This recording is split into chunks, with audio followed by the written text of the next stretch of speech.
Welcome to the ISO 27701 2025 implementation course. In the next 15 minutes, we'll walk through the new Standalone Privacy Information Management Standard, its relationship with ISO 27001, the 10-step implementation process, and how organizations build a PIMS that satisfies GDPR, the AI Act, and global privacy laws. This is a practical overview distilled from the full course. Let's get started. Let's start with the biggest change. ISO 27701 was originally published in 2019 as an extension to ISO 27001. In October 2025, it was completely revised into a standalone certifiable standard. This changes everything about how organizations approach privacy certification. Let's compare the two versions side by side to understand the scale of this transformation. The 2019 version was an extension to ISO 27001. Organizations had to first implement and certify an ISMS before pursuing privacy certification. It included 52 non-privacy controls inherited from ISO 27001 and had limited guidance for modern challenges like AI processing and cloud ecosystems. The 2025 version is a standalone certifiable standard with self-contained management system clauses 4 through 10. It removed 52 non-privacy controls to focus exclusively on privacy. It adds new focus areas for AI processing, cloud services, biometric data, IoT, and cross-border data transfers. Organizations can now certify without ISO 27001. Before we dive into implementation, let's define the key terms that form the foundation of privacy information management. A PIMS is a privacy information management system. It's the framework of policies, processes, and controls that governs how your organization processes and protects personally identifiable information. Under the 2025 standard, a PMS can stand alone or integrate with an existing ISMS. A PI controller determines why and how personal data is processed. Controllers bear primary accountability for compliance. ISO 27701 defines specific controls in Annex A for controllers covering collection, consent, and data subject rights. A PI processor processes personal data on behalf of a controller. Processors have their own set of obligations under Annex B of the standard, covering subprocessing, data return, and breach notification to the controller. A DPIA is a data protection impact assessment, required when processing activities pose a high risk to individuals' privacy. The 2025 standard extends this concept to include fundamental rights impact assessments for AI systems, reflecting the EU AI Act requirements. Now let's move from theory to practice.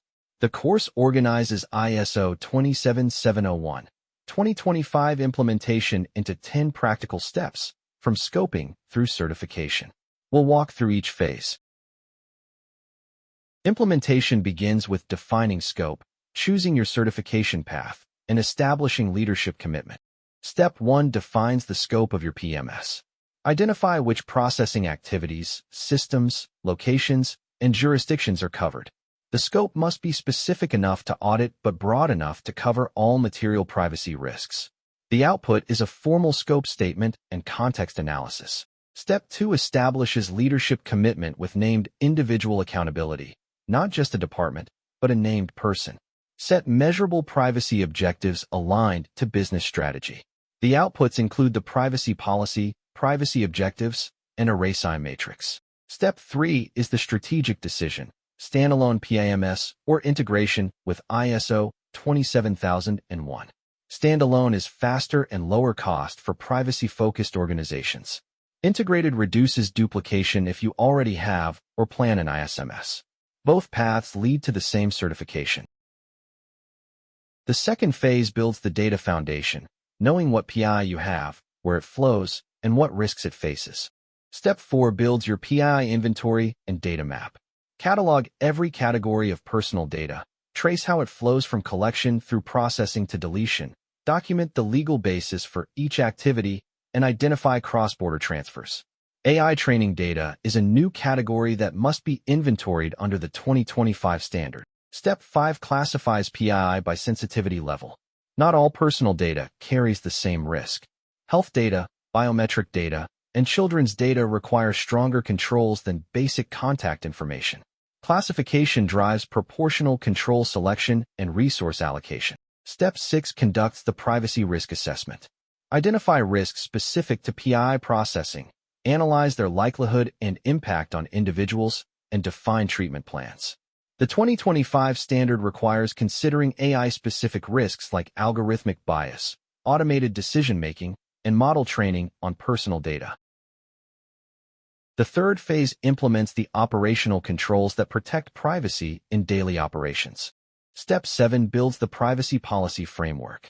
Create policies for collection, consent, retention, disposal, and cross-border transfers.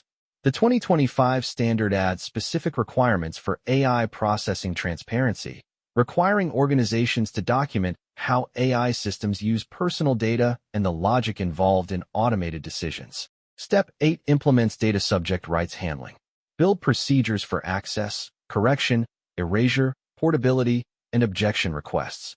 Define response timelines that meet the strictest applicable regulation and create escalation paths for complex requests that span multiple jurisdictions. Step 9 implements the impact assessment program. Beyond traditional DPIAs, the 2025 standard requires transfer impact assessments for cross-border data flows and fundamental rights impact assessments for AI systems processing personal data. Define triggers that automatically initiate assessments when processing activities change. The final phase covers internal auditing, monitoring, incident management, and certification preparation. Internal privacy audits verify that your PIMS operates as designed. Audit against the standard's requirements, identify nonconformities, and track corrective actions to closure. The course provides audit checklists and templates aligned to the 2025 standards clauses and annex controls. Define key performance indicators for privacy, data subject request response times, breach notification speed, consent rates, and training completion. Build monitoring dashboards that give management real-time visibility into privacy performance and trends. Build breach detection and response procedures with regulatory notification workflows.